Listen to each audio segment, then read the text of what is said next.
Good evening. I'm calling the regularly scheduled meeting of La Habra Heights City Council to order for January 12, 2026. And as far as attendance, Norm? Here. Greg? Here. Carol? Here. And of course, I'm here, and John Pispiza has an excused absence tonight. And with that, please stand for the flag salute. Pledge allegiance to the flag of the United States of America and to the republic for which it stands, one nation, under God, indivisible, with liberty and justice for all.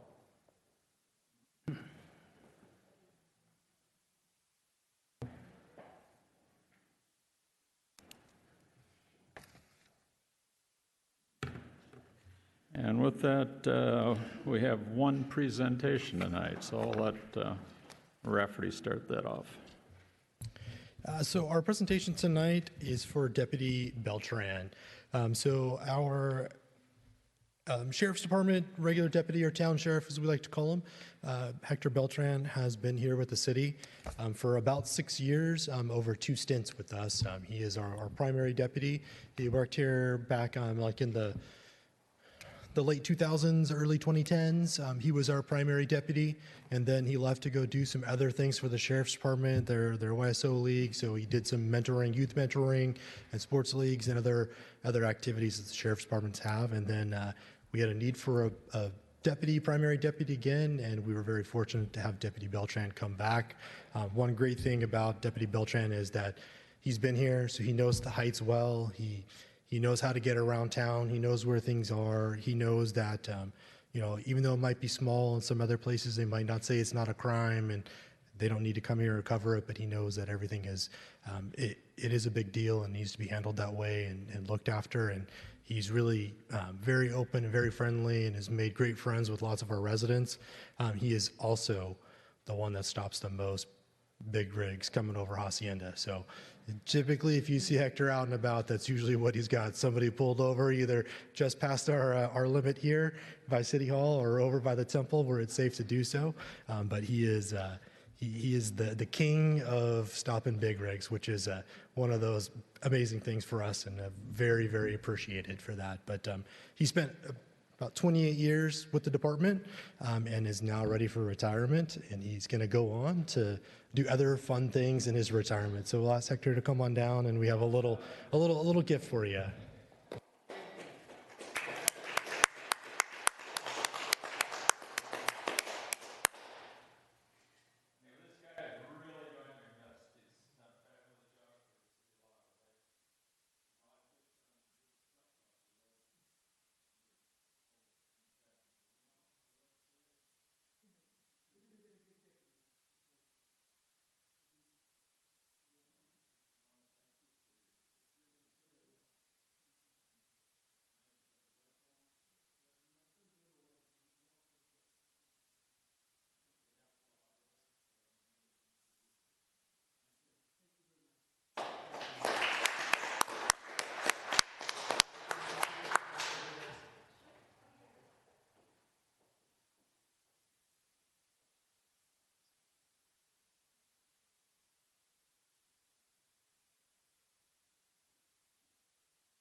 We'll still continue to see him around town. He's not too far away at all times, so you'll see him around still. That's true. He does own property in the city, so that's nice. Public comments, believe it or not, I don't have any cards. Any cards out there? Anybody who would like to speak that didn't fill out a card? I think this is a first. No public comments. So. Okay, committee comments. We don't have any committee comments either. City council comments? Seeing none, we'll move into administrative reports. City manager's report. Thank you, Mayor and Council. Just all I have to report for you tonight is that our street improvement project has kicked off. We've been working with the new inspector and the contractor. They're currently out clearing and grubbing and been doing some drainage work, so you'll see them out and about. There's message board signs around in the areas where they're working, and then when they get ready for grinding and paving, you'll see like no parking signs about 3 days ahead of that. So we'll try to get more information out as they get closer to those times where the road will be fully blocked, so you have a good understanding of that. But you'll see them out and about on the streets right now. That's all I have for you tonight. Thank you. City Attorney's report? No report. Community Development report. Thank you, Mayor and Council. In the month of December, the building department issued 15 building permits. We took 2 code enforcement complaints in for a total of 21 cases. They issued 3 stop work orders, closed 6 cases, and we took in 3 development applications and approved 1 project in the month of December. If you have any questions, I'm happy to answer. Does council have any questions? Okay. Fire Chief's report? Yes, Happy New Year, everybody. Glad to be in this wondrous year of 2026. A lot of things that we're hoping to accomplish. Our statistical information is coming in relatively general. All our calls are at the normal levels that they usually are. Emphasis on participation in community events. More and more we're actively participating with our partners nearby and providing the fire department when needed. Something like taking Santa to the park, that was a big hit with the community. The brush clearance season is, we're getting close. We're going to be ending April the 30th of this year.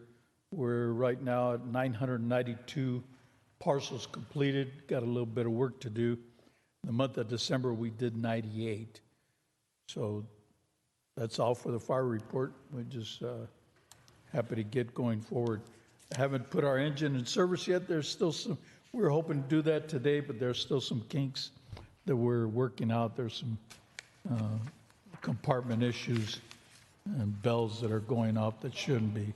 So we'll get that straightened out and we'll get that in service as soon as we can. Thank you. Thank you. Does council have any questions? Carol's got a question. I should have asked the city manager or you, how'd we do with all the rain? Any issues?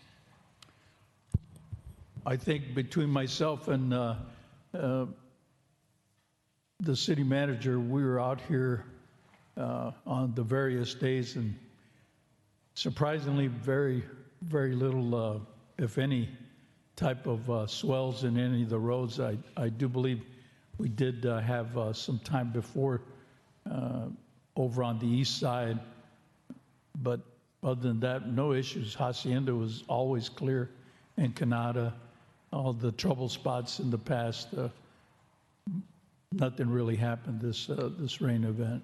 We're very happy for that. Thank you.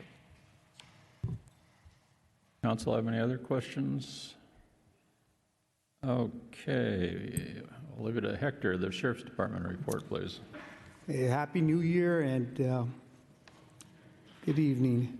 We had 1 residential burglary for the month of December, 1 attempted residential burglary, 1 vehicle burglary, 2 petty thefts, 1 vandalism, 1 domestic violence incident, 1 fraud report, and 2 traffic accidents. I want to add, it's been an honor to work for this city, to work with the people at the City Hall. My father used to say, and I couldn't understand when I was a kid, he would say, a sus órdenes y para servirle. And in the spirit of my father, at your orders and at your service. I appreciate this city, the people that I met here, Angie, Grace, Rafferty, Chief Martin. Working with them was just, I hate to leave, but it's about time for a younger kid to come along. But thank you very much. I appreciate it. And I'd like to introduce my son, David Beltran. Thank you for showing up. Thank you very much. Hey, Mayor, maybe since they're here, have a picture of all three of them with the. Sure, Yeah, yeah. sure. Come on up.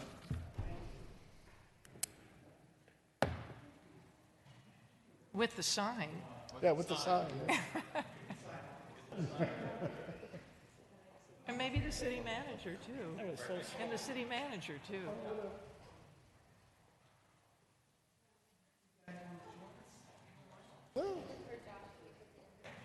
You want the whole council, Mayor? Rafferty.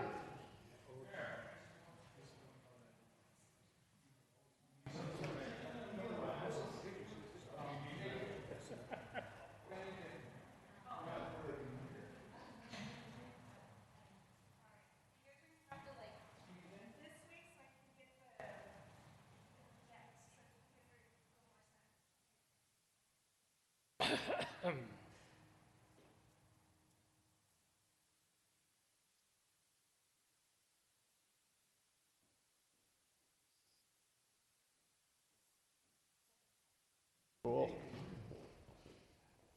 Ah,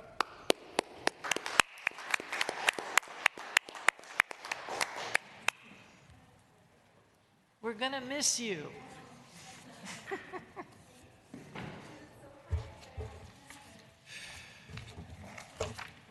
Okay, consent calendar. Okay, with that, we'll move into the consent calendar. Sorry, And- Mayor, we do have one person who just called and wants to make a public comment over the phone, if you wanted to allow that. You have one? We do have one. Somebody just called in, wanted to make Okay, a public comment. we'll take that right now. Okay, let me get, they're getting the phone number so we can get it on the phone for you right now.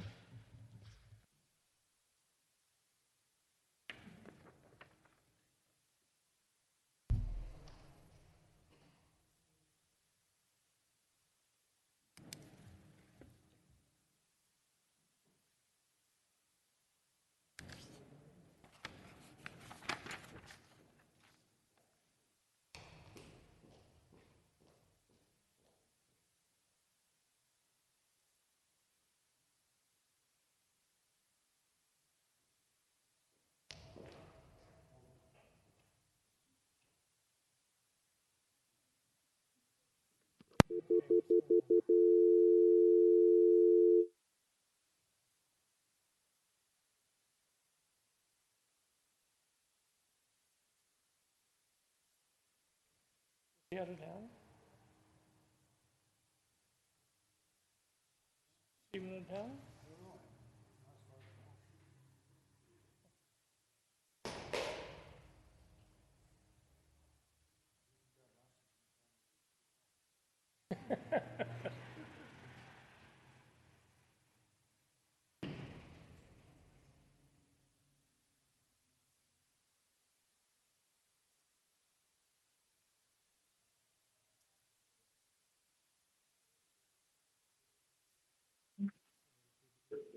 Hello? Hi, Anastasia, can you hear me? Yes, it's Anastasia Komarovsk. How are you doing? Good. The council's ready for your public comments. You have, Oh, I thought the public comment section was over. no, we'll are able to reopen it and let you make a public comment. Oh, that's great. I love it. If you're ready to go ahead and begin, you have Sure, five I am. minutes. Thank you. 5 minutes, that's a long time. Yeah, they're ready for you right now. Okay, go ahead. Okay. Hello, everybody. This is Anastasia Komarovsk. I just want to introduce myself. I am a candidate for governor of California in 2026. So, I don't know, I'm here in Malibu right now, and I just talked about your radio system and stuff, and hopefully we can use it here to prevent fires and stuff. So once again, introducing myself, Anastasia Komarovsk, and I have a website. It's npp2026.com. Once again, that website is npp2026.com, or you can go to npp26.com, npp26.com. So that's my comment, and I wish you guys all the best, and safety and stuff, number one priority, because in Malibu, we burn. So thank you. Well, that was quick. Thank you. Okay, we'll move into the consent calendar. And I see you've already fixed item 12. I had noticed that there was a clerical on that, so that's been fixed. So I don't need to talk about that anymore. So I'll read through them and see if the council wants to pull any items. Item 9 is waive reading in full of all ordinance resolutions and meeting minutes on the agenda. Item 10, approval of warrant report for December 2025. Item 11, approval of the treasurer's report for November 2025. Item 12 is the minutes of December 8th, 2025, regular city council meeting. Item 13 is accept monetary donation for the fire department. And item 14, project updates and deadlines. Would council want to pull any items? None. I'll pull item 13 just because I want to have Greg talk about it a little bit. Okay, with that, do I have a motion to approve items 9, 10, 11, 13, and 14? So moved. Is there a second? Second. And call for the vote. Carol? Yes. Greg? Yes. Norm? Yes. And Brian's yes. Okay, I pulled item 12 because the only reason, no, not 12, item 13, I'm sorry. If I said 12, I meant 13. The reason I pulled 13 is we put it on the agenda to accept monetary donation for the fire department. And whenever we receive any money for the fire department, we end up putting it on the agenda to approve it and things. And actually, Greg's been working on this, and he's setting up a foundation, so it's going to work a lot easier and a lot cleaner. And if you want to be anonymous, you can be, or if you want your name out there, that's acceptable too. But why don't you brief the public on what's going on for donations for our fire department? Sure. So what we've done over the holidays is we've created the Habra Heights Community Foundation, which is a 501(c)(3) charitable public benefit. It essentially is designed to funnel money into the city of La Habra Heights for which we don't have other revenue sources. The advantage to creating this is that donations made by the public to the foundation will be not only deductible, but if it's done right through, for instance, taking money out of an IRA or a 401 standard IRA or 401k, you can make a qualified charitable deduction, and in doing that, what you've achieved is you've taken money off the top line of your income as opposed to the bottom line where the deductions fall. So our hope is that Stan Carroll, our former mayor, has graciously agreed to chair the board of directors. Roy Francis, another former member, has agreed to join that. And we believe that Fred Klein, yet another former everything in the city, has agreed to join. Three member directors, and then there'll be a group of community volunteers that will come together to actually do the handling of the donations, the solicitation, calling on folks, inviting people to donate money. And the purpose, of course, is we have no other funding for capital improvements for the fire department, and we have a lot of depreciated assets at the fire department that need capital improvements. So this is an opportunity for those of us in the city to donate money, to have it be deductible. In my case, I'd always do a QCD.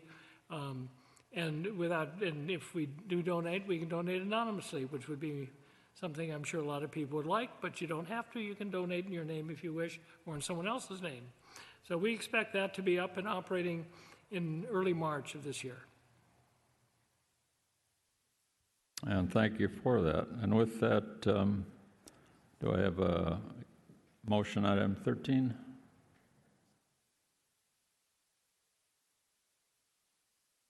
And a second? Second. Okay, I have a motion and a second for approval of item 13. Norm? Yes. Greg? Yes. Brian's yes. Carol? And thank you for that presentation on that, Greg. Okay, with that, we'll move into a public hearing. It's on unpaid brush clearance costs. It's a public hearing, so I'll open it up for the public to speak on this issue. Was there anybody that wants to speak on this item 15? Okay, seeing no one, I'll close the public hearing and turn it over to staff report. Thank you, Mayor and Council. Item before you tonight is unpaid brush clearance liens and costs for the fire department. We do this all the way through the year. Fire department continues to do inspections to make sure properties are cleaned and cleared, and does abatements all through the year since our program is a year-round program.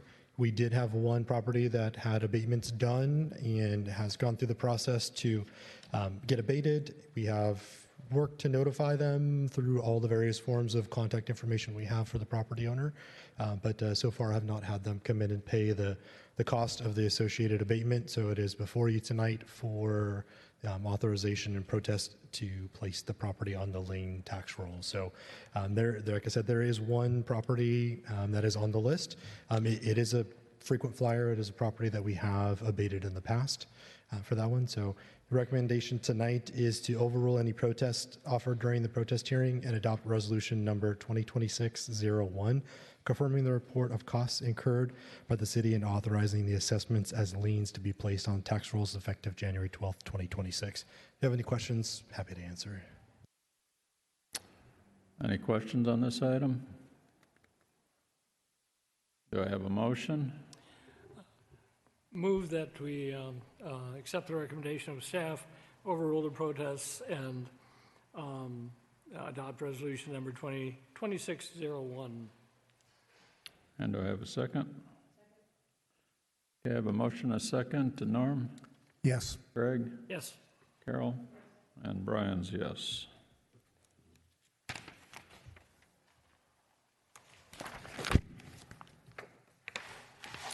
Okay, with that, we'll move into item 16, which is adopt legislative platform for 2026. May I have a staff report, please? Thank you, Mayor and council members. This is an item we bring back to the council. We've been doing so since 2021. It lays out some things that the city, as far as like a legislative platform that's out there, that the city would support and oppose in state and federal regulations, and it allows for letters.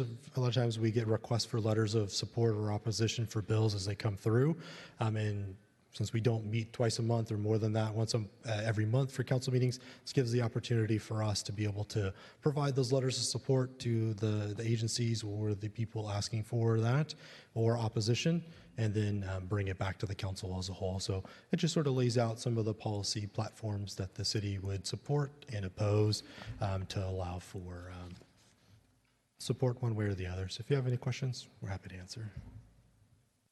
Council have any questions? Okay.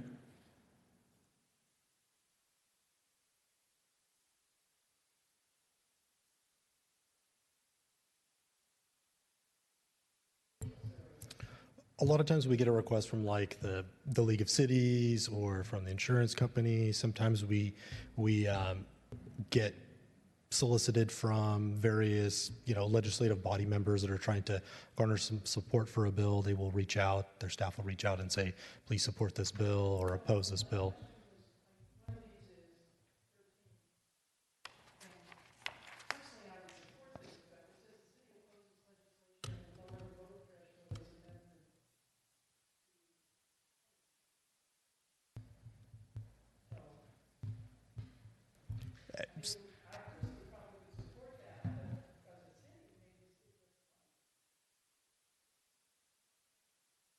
These have been drafted over the years, and we sort of carry them forward. We haven't made significant changes to these for the last 3-4 years. So council obviously could strike or change or modify.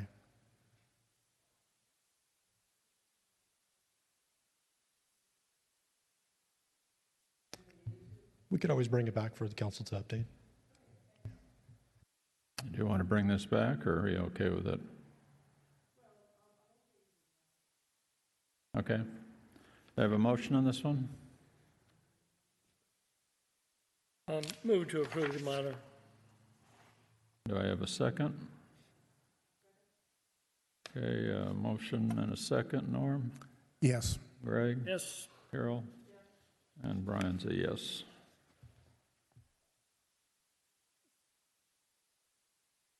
Okay, with that, we'll move into item 17, which is Adoption of Fair Political Practices Commission Form 806. Staff report, please. Thank you, Council. And so this item is a FPPC, so public information document that we put out, Form 806. So it's related to committees that the council may attend that are provided a stipend for attending those meetings. Obviously, you hear coming to these meetings, you're not provided a stipend, you don't receive a salary, you do this all for the benefit of the community and don't receive any monetary compensation for that. There are some agencies that do provide us a stipend to members that attend meetings. We do have two of those. One of them is the Sanitation District, and the second is the California Joint Powers Insurance Authority, the CJPIA. They do provide a stipend to members that attend those meetings. I think we did receive, so on here, Form 806, it looks like the dollar amount for the Sanitation District has increased from $125 to $175 per meeting. So that's just a stipend that they receive. So this is council adopting it, and we place it on our website and post it there and send a copy to the FPPC. So the recommendation is for council to review Form 806 and adopt Resolution 2026-02 attached. Does council have any questions? Move that we adopt resolution number 2026-02 and a comment. I filled out my section, my FEPCC Form 700 online today. It took precisely 4.5 minutes, and it was done for the year. Pretty easy to do. And do I have a second? Second. Okay, I have a motion and a second. Carol? Yes. Norm? Yes. Greg? Yes. And Brian's yes.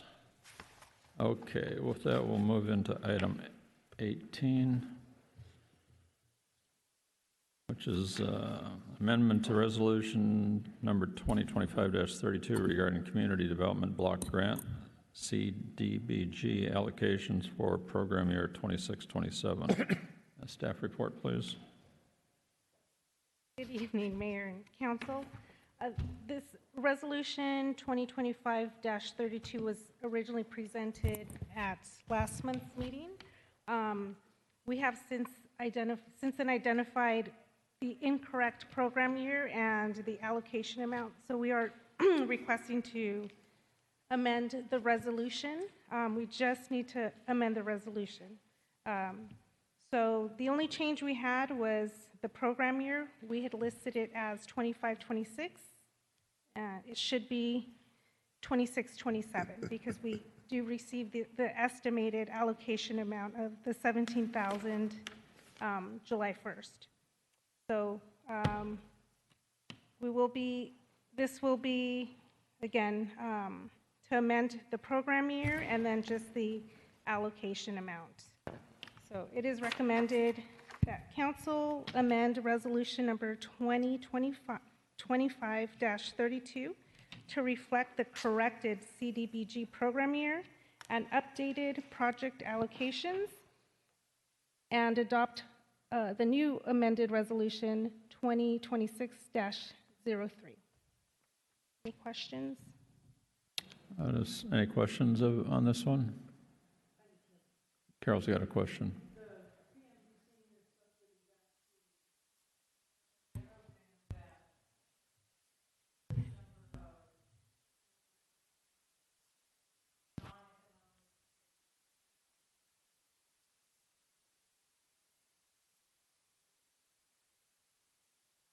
Sure, it's essentially to waive the paramedic membership program, and the qualifications would be you would need to be 55 years older plus and be a resident in La Habra Heights. It depends. We normally get about, we normally are approved for about 60, 67. I know last year I requested 100 memberships, so normally we fill them out, or we fill up in a week. We get a lot of residents that come in or mail in the grant application. As of today, we still have about 25 slots left. So I'm assuming we'll probably fill up at the end of this week. So if anyone's interested, please come down to City Hall or contact City Hall. So again, it's 55 or older, and you must reside in the city of La Habra Heights. Someone in the household, whoever is applying for the grant, has to be 55 years older and live in La Habra Heights. You said you still have 25 of these open? Yeah, we have about 25 spaces open. Okay. Have we put it on Guac Talk or anything? We have. Okay, so it's been advertised. Okay, with that. Better get down there. Do I have a motion on this one? Move to adopt resolution number 2026-03. And a second? We have a motion and a second. Norm? Yes. Greg? Yes. Carol? And Brian's a yes.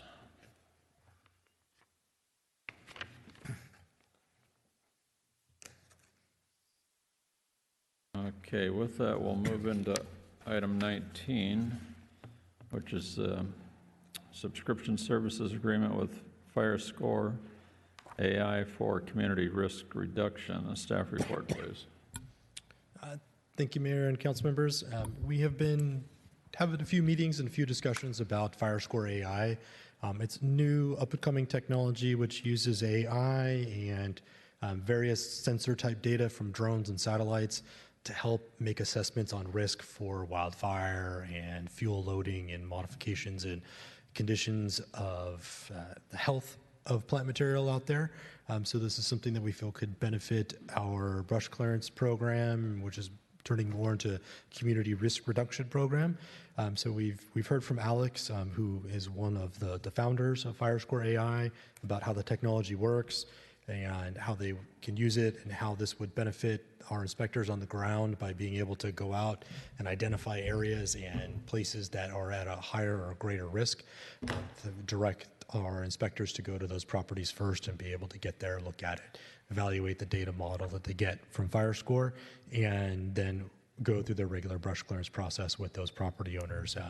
So it's been around. We held a community workshop related to it earlier towards the latter half of last year, where we kind of went a little deeper dive into the technology, how it works.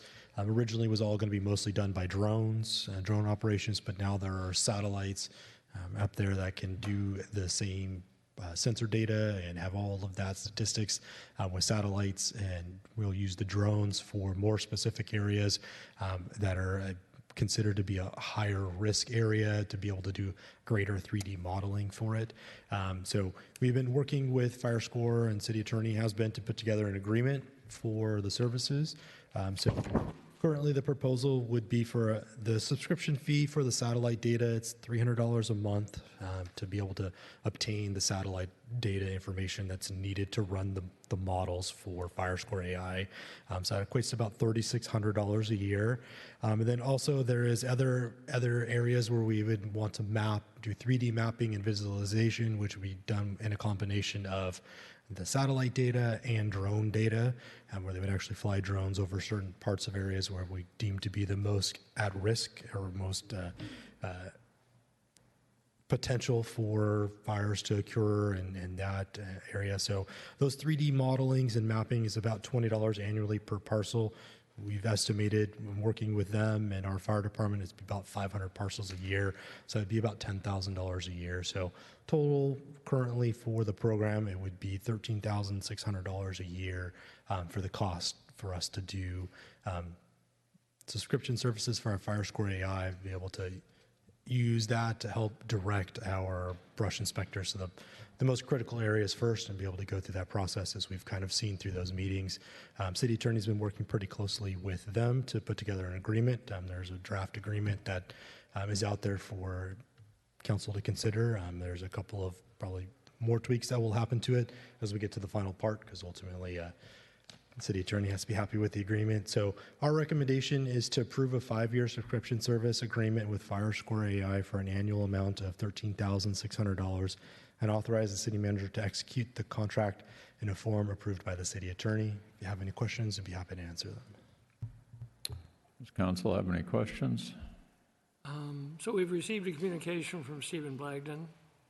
I don't know if council's seen it or not, but essentially he makes a few points. I'm going to just regurgitate them quickly.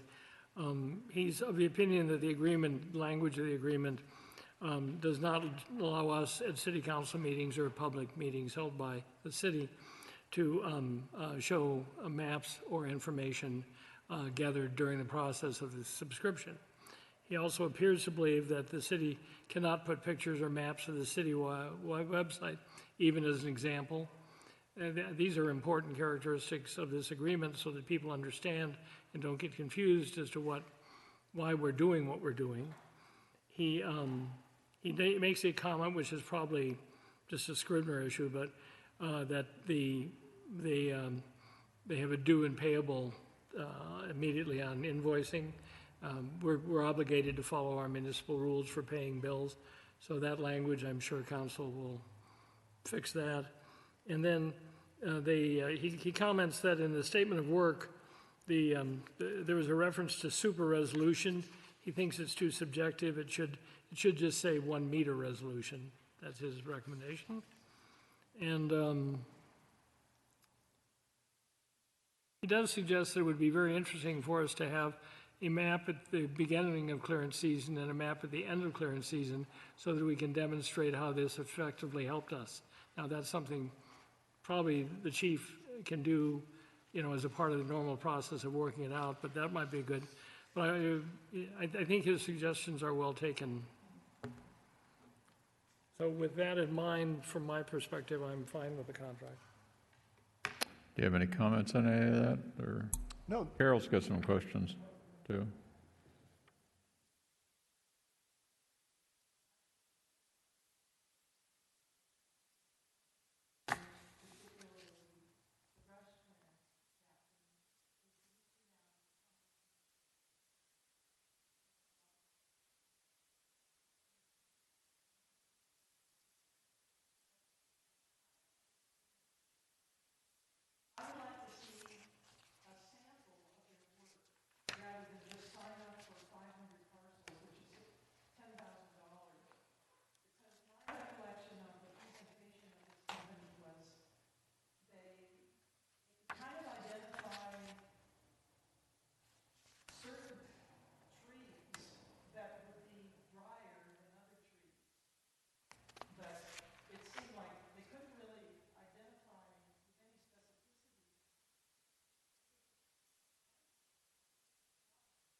I think we let Rafferty comment on that, or otherwise that Martin, as far as... Sure, I'll step in there.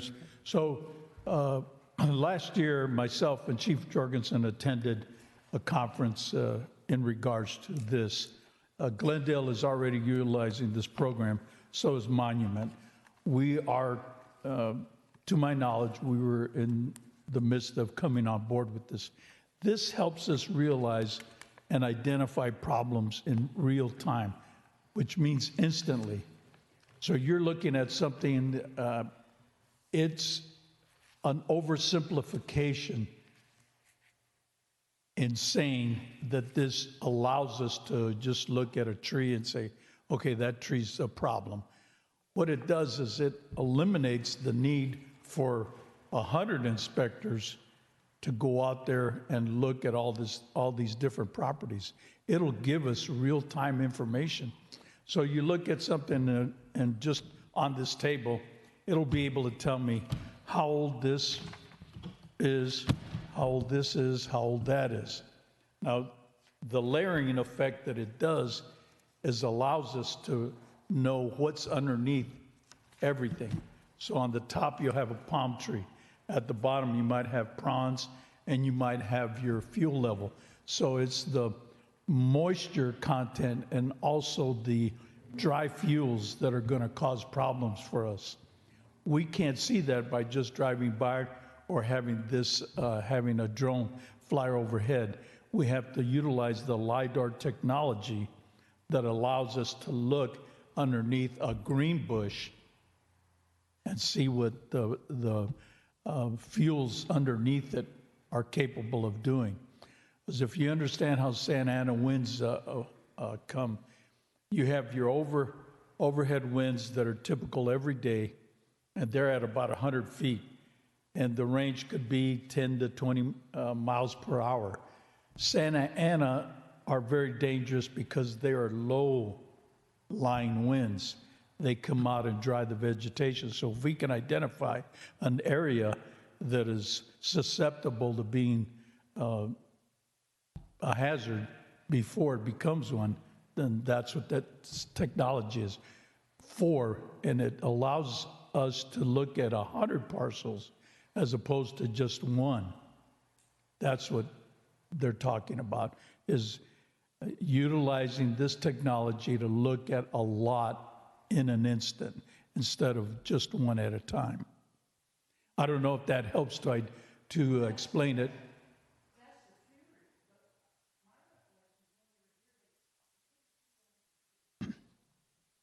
Well,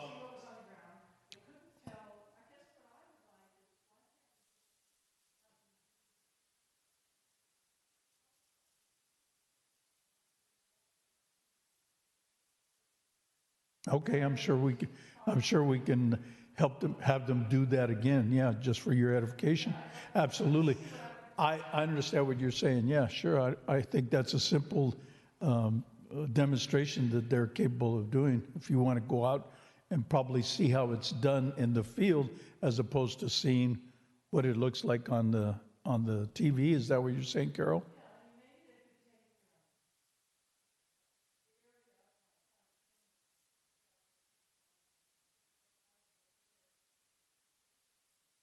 I think they've already captured all those areas. So yeah, we can revisit and we can just specifically ask them to look at one specific area for us.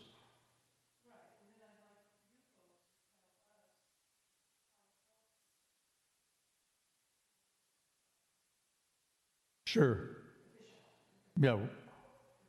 Maybe by the next council meeting, we can have some more information and have them drop. Do you want just specifically Powder Canyon?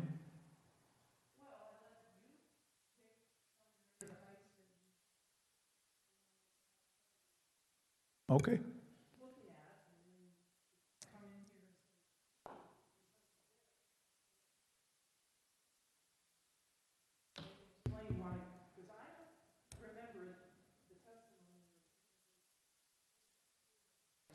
Yeah, I think the presentation they did in Glendale was a little bit more specific. And unfortunately, I don't have that video. But yeah, that was, they had more specific information in relationship to all the surrounding areas bordered by Los Angeles City and County and Glendale, Burbank and all that area up there. But yeah, we can have them do that.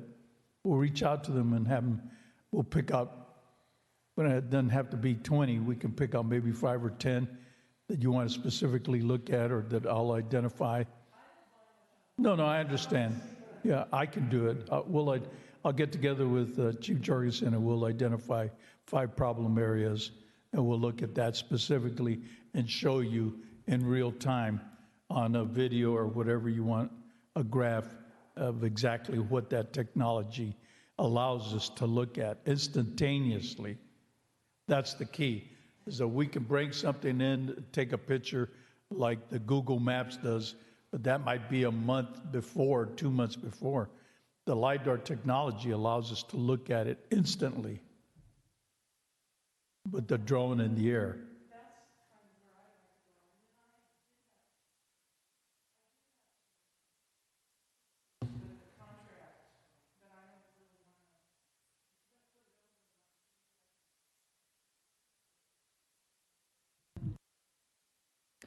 That's fine. The question, how did you come up with the 500 number?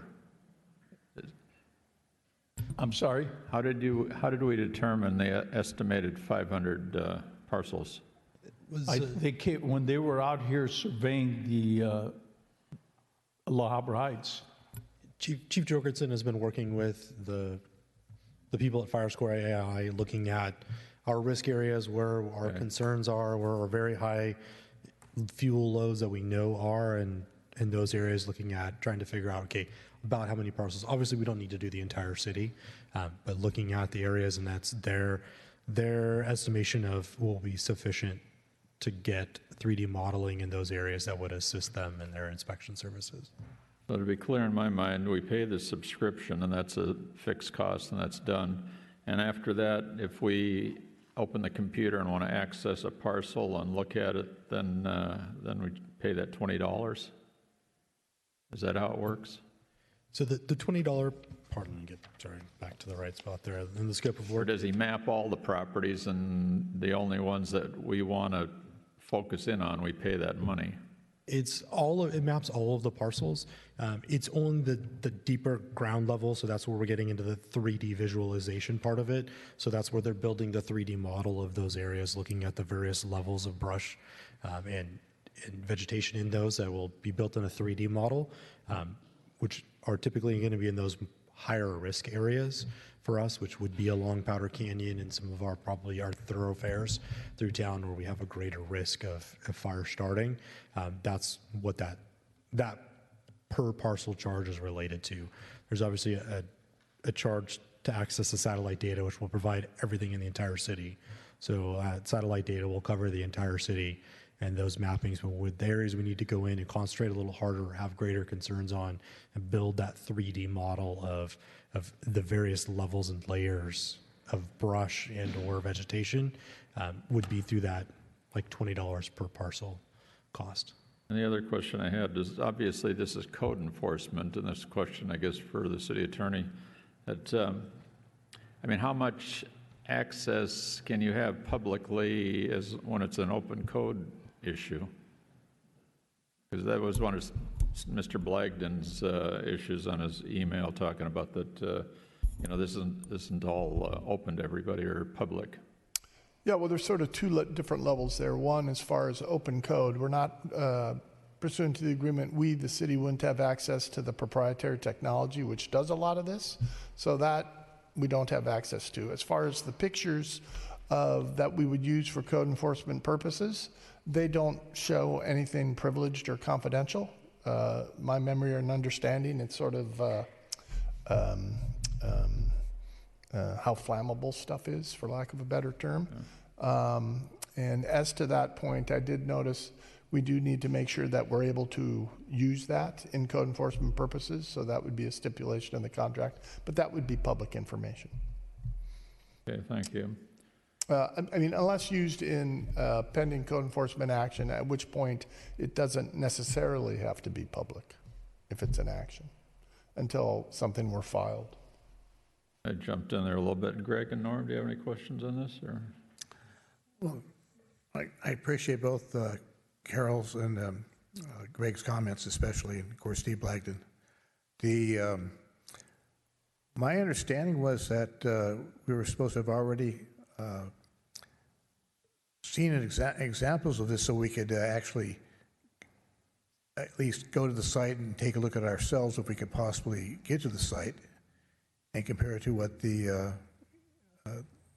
this technology informs us of, just to see if what they say is there is actually there. I had understood that was actually going to happen before now. So I would like to be able to.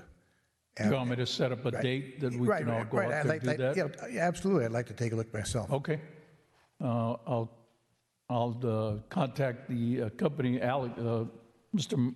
Mahmoud, and then we'll come up with a time, and if it's suitable for everybody, we'll meet and we'll show you the technology, how it works. And like you said, like the city attorney said, all the relevant and the personal information is not captured. So if you have a person there in the swimming pool, that's not going to show up on this with this technology. All that you're going to see is the vegetative status. You won't see an address. You won't see human bodies. You'll just see vegetation. Is there any problem putting this off for 30 days then? Putting it off for 30 days? Yes. I'm sorry. The approval of this as far as, will that slow things down? That's not my decision to make. I know. I understand that's our decision to make. But yeah, But I mean, that would be up to you. Yeah, you. But what impact will that have regarding us getting started with the company and everything? I would not think it's going to impact us that much. I think this is just an adjunct to what we're trying to accomplish as far as brush clearance. With the limited personnel that we have, it's hard to do the 2,200 parcels. No, I understand that we have. So if we can do it at a more expeditious manner, then that would be most helpful. I mean, Carol's got some questions on it, some unanswered questions, I guess, and there's something in the contract she wants to talk to Todd about, and I guess Norm wants to see this, and John's not here tonight, so maybe we should put this off until next meeting, and then you'll get a chance to answer your questions, and we should be able to get a look-see on this within the next 30 days then, as far as, I think I'm okay with it myself personally, because it's, I know it's they're developing this whole thing, they went through that, and it's not a huge amount of money, and it's a big tool that will be used correctly for the city, and we do have an out clause in it that if this doesn't work, we can pull the plug on and cancel it with 30 days notice. So, but with the question, John not being here and Carol having questions on it, let's put it off for 30 days until the next council meeting. I think the one thing we may need, if we want to dive into it, do 3D modeling of it, there may be a need for the subscription service for the satellite data. That's the only part I don't know at the moment. We may need to move forward with the satellite purchasing of the satellite data to be able to do the work, because we're utilizing satellites for that, which we don't have access to as a subscription service. So some of this we may not be able to do without being able to move forward with purchasing the satellite data. So without the satellite data, we may not be able to move forward with modeling something. That would be something we'd have to talk with them. So if it's something where we need satellite data and we're not able to purchase it, we may not be able to do anything yet.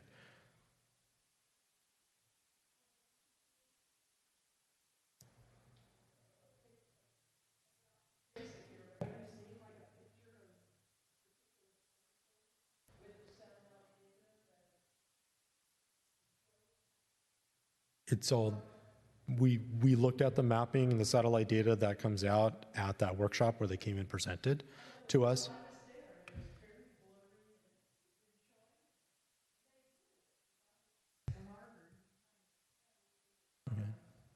We can check in with them, but that may be something that comes up where we may need access to satellite data to be able to move forward with a deeper model to it, because there may be things that we need to be able to have in hand to be able to provide the information that you're looking for.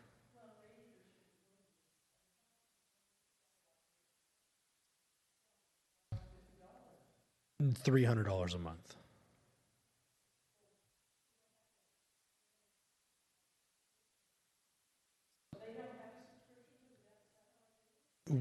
we need to have a subscription to be able to access the satellite data for it. So that's the thing. I don't know. It's not my system, not my software. I'm just letting you know that that may potentially be a roadblock that may move us a further month out if we do need to have access to the satellite data to be able to produce the deeper 3D modeling. That may be something we may have to come back and ask for that modeling, that satellite data before we can move forward with the modeling.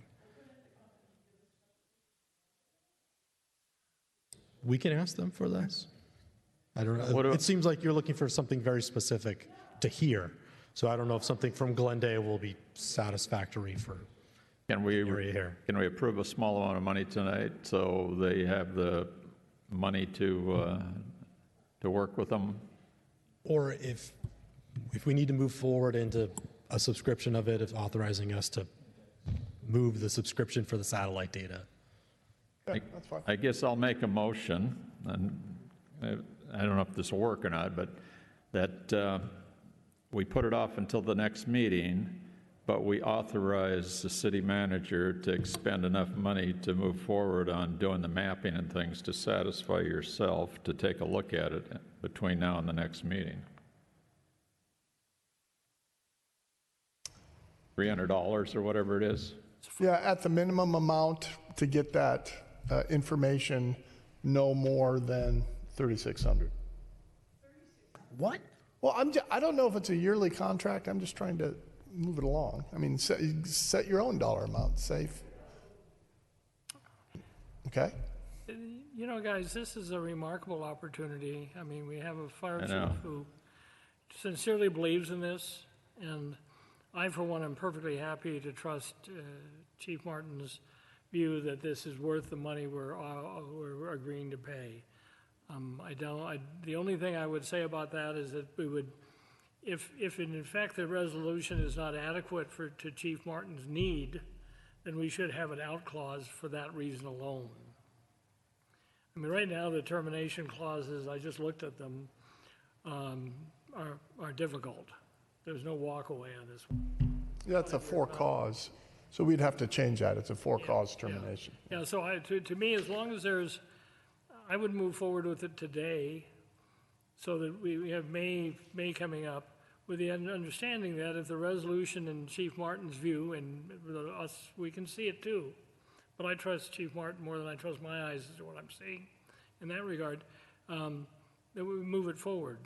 So I don't disagree with the motion, but I'd rather see us move forward. Well, I'll pull my motion back and let you make a motion on it. I would simply move that, subject to council making the changes we've talked about before, early during the course of this hearing, and having an out clause that says that in the event that the resolution doesn't meet Chief Martin's needs, that we have a walkaway on it, that we're not stuck to a 5-year contract. If we have to advance a certain amount of money at the beginning to get to the status where we have that data to look at, then I recommend that we just move forward as long as we have that out clause. So that's a motion. Yes. Do I have a second? I'll second it. Okay, we have a motion and a second. Norm? No. Carol? Okay, the motion fails.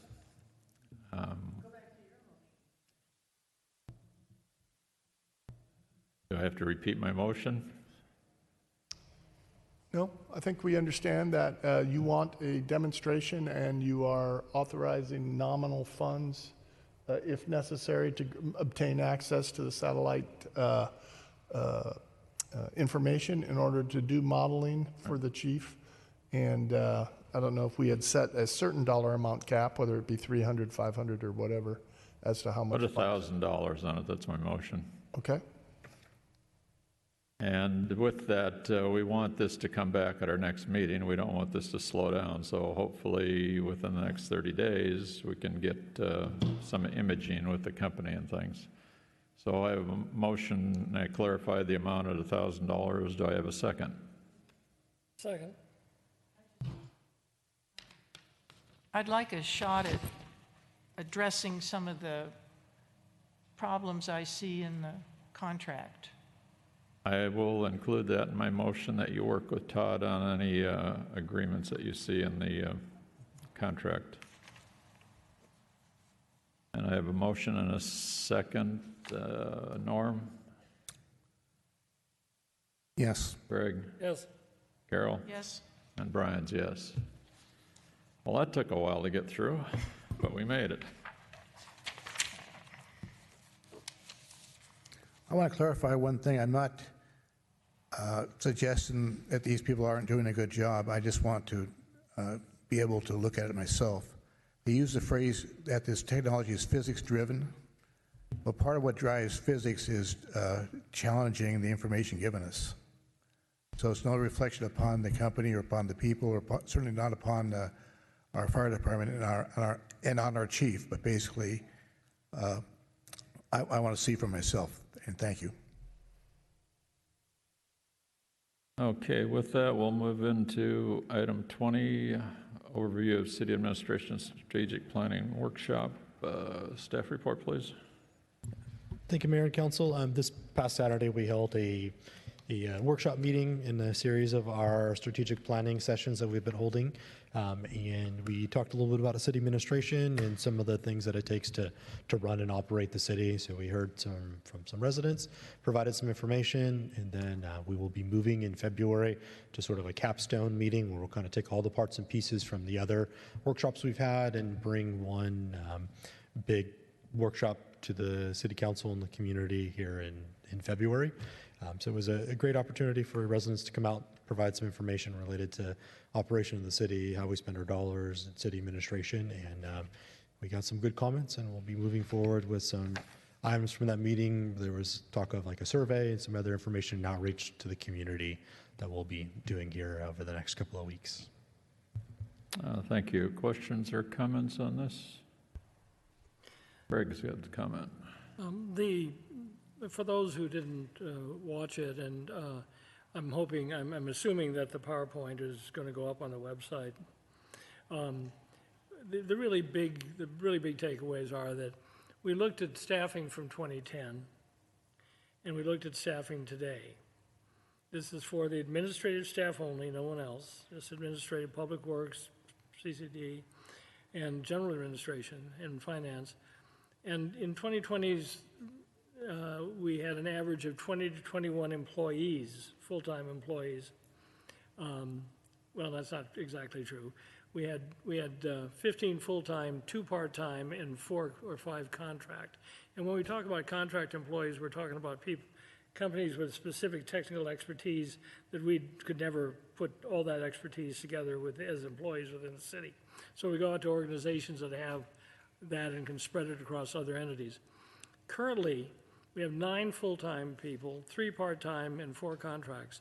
So we've gone from 22 to 16, so we're down 6 people. Now that's over a 15-year period. Everything's gotten more harder, more regulation, more problems, more difficulty. We're vastly understaffed. Just incredibly. Then we looked at the city manager's time that he spends here. He's been very charitable, but he essentially estimates that he works every week 44 to 57 hours a week. These are salaried positions. Our finance director and now assistant city manager still holds both titles and does both jobs, and she averages a weekly 60 hours a week. We're going to burn these people out. We didn't even put down Grace's time. I'd hate to think of how much that was. But the point is, our people are working themselves to death because we can't hire people because we don't have enough money. And why don't we have enough money? Because we're directing money both to the roads under assessment and to the fire under assessment. And, of course, that's not the fire department's. We had a wonderful presentation by Chief Martin, explained why this is happening. We had a great joint meeting with Roads Committee to explain why that was happening.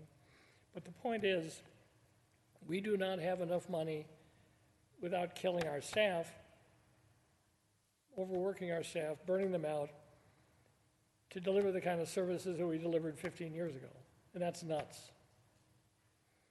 Our entire revenue stream for general administrative purposes is predominantly, almost completely, real estate tax. This year it'll be $2.7 million or thereabouts, and that's over 2,200 houses. We get, this is, of the share of that, of those monies that each of us in the city paid, we get 0.14% of those funds.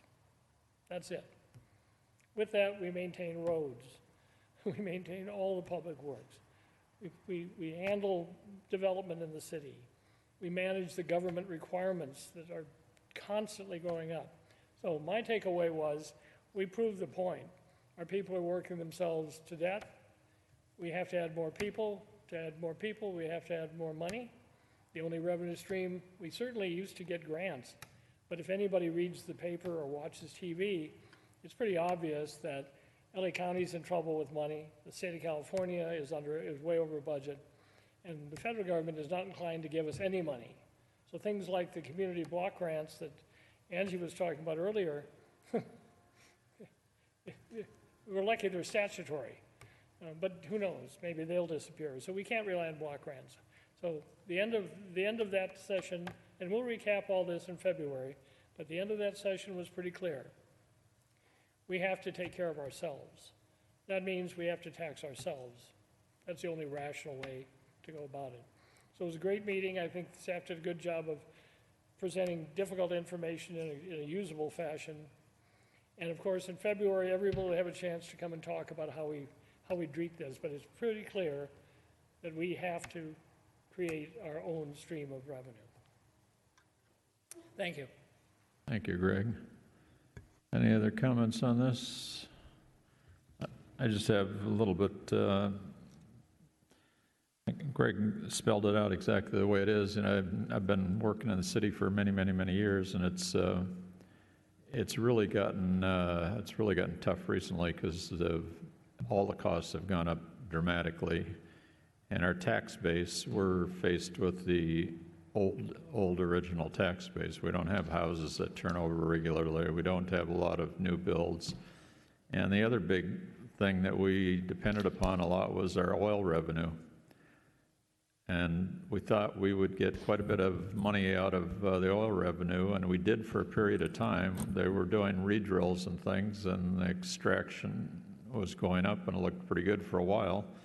But then the state came in and put a kibosh on that, where if you're too close to any receptors, meaning people's schools, houses, or any of that, you can't drill, you can't re-drill. So we can't depend on that income stream. That income stream is going to be diminishing and going down, so it's we can't depend on that. We do have a fair amount of savings, and that took 30 years to accumulate. And that's that's not a viable source to just spend the savings, because when the savings are gone, the city is essentially gone too. You don't have any capital there for emergencies and things like that. Right now, we're in good financial shape because we've been so frugal over all those many years, but we have to establish ourselves with a cash flow, essentially, that can run a balanced budget with the cash flow that we take in on a yearly basis, and that's what we're faced with.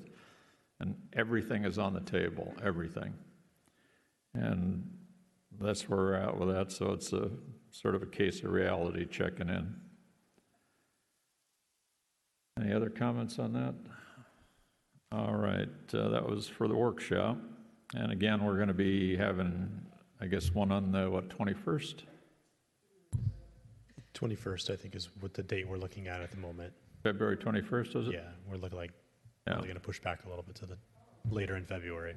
So, the public is open to come on in, and there's a lot of bright people out there that have good ideas and things. That's fine. We're open to listen to everybody. Okay, with that, we'll move into item 21, which is individual council member information or items. Does anybody have anything to report from any meetings? Seeing none. Any public comments?